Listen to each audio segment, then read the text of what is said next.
உங்க பள்ளியில் யாராவது உங்களை வம்பெடுத்தாங்கன்னா நீங்க என்ன செய்வீங்க? ஒண்ணு அழுதுட்டே வீட்டுக்கு போவீங்க, இல்லன்னா உங்க ஆசிரியர்கிட்ட கம்ப்ளைண்ட் செய்வீங்க. கரெக்டா? ஆனா 250 வருஷத்துக்கு முன்னாடி நம் தமிழ்நாட்டில் ஒரு அக்கா இருந்தாங்க. அவங்க எதிரிகிட்ட கம்ப்ளைண்ட் செய்யல. அவங்க எதிரி கடலில் மண்ணை தூவி அவங்க எதிரி மொத்த ஆண்மை கொட்டியும் காலி செய்தாங்க. ஆமா, நான் தான் சிவகங்கையின் வீராங்கனை குயிலி பேசுகிறேன். சுதந்திரம் என்பது யாரும் நமக்கு கொடுக்கும் பரிசு அல்ல, அதை நாம் தான் போராடி பெற வேண்டும் என்பதற்கு உங்களுக்கு நினைவூட்டவே இன்று நான் காலத்தை கடந்து வந்திருக்கிறேன். நான் பிறந்தது ஒரு ஏழை குடும்பத்தில தான். ஆனா என் மனதில் பயம்னா என்னன்னே தெரியாது.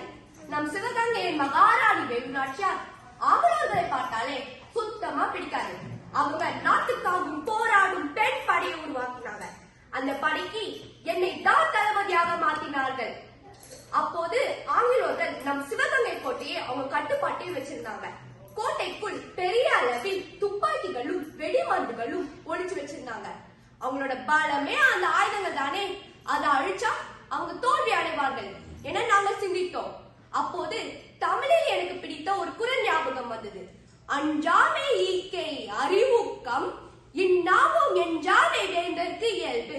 அதாவது பயமில்லாமல் இருப்பது, மற்றவங்களுக்கு கொடுப்பது, நல்ல அறிவு மற்றும் சுறுசுறுப்பாக இருப்பது, இந்த நான்கும் ஒரு நல்ல வீரனுக்கு அழகு என்று நான் தெரிந்து கொண்டேன். அப்போது ஒரு நல்ல வாய்ப்பு கிடைத்தது. விஜயதசமி அன்னைக்கு பெண்கள் எல்லோரும் கோட்டைக்குள் இருக்கிற கோயிலுக்கு சாமி கும்பிட போவார்கள். அப்போது ஆங்கிலோர்கள் பெரும்பாலும் பெண்களை சந்தேகப்பட மாட்டார்கள் என்று எனக்கு தெரியும். நானும் என் பெண்கள் படையோடு சேர்ந்து பூக்கூடைக்குள் ஆயுதங்களை மாற்றி வச்சுக்கிட்டு ஒரு சாதாரண பெண் போல் கோட்டைக்குள் நுழைஞ்சோம். நேரா ஆங்கிலோர்களின் ஆயுதக்கிடைக்கு போய் நின்றேன். அங்க இருந்த விளக்கெண்ணெய் உடம்பு ஃபுல்லா ஊத்திக்கிட்டு தீயை பற்ற வச்சுக்கிட்டு ஒரு நெருப்பு பந்து மாதிரி மாறி உருண்டு போய் ஆயுதக்கிடைக்கு குதித்தேன். ஒரு பயங்கர சத்தத்தோட துப்பாக்கிகளும் வெடிமருந்துகளும் சாம்பலாச்சு. அன்னைக்கு என் உயிரை கொடுத்து என் நாட்டுக்காக என் மக்களுக்காக சேவை செஞ்சேன்.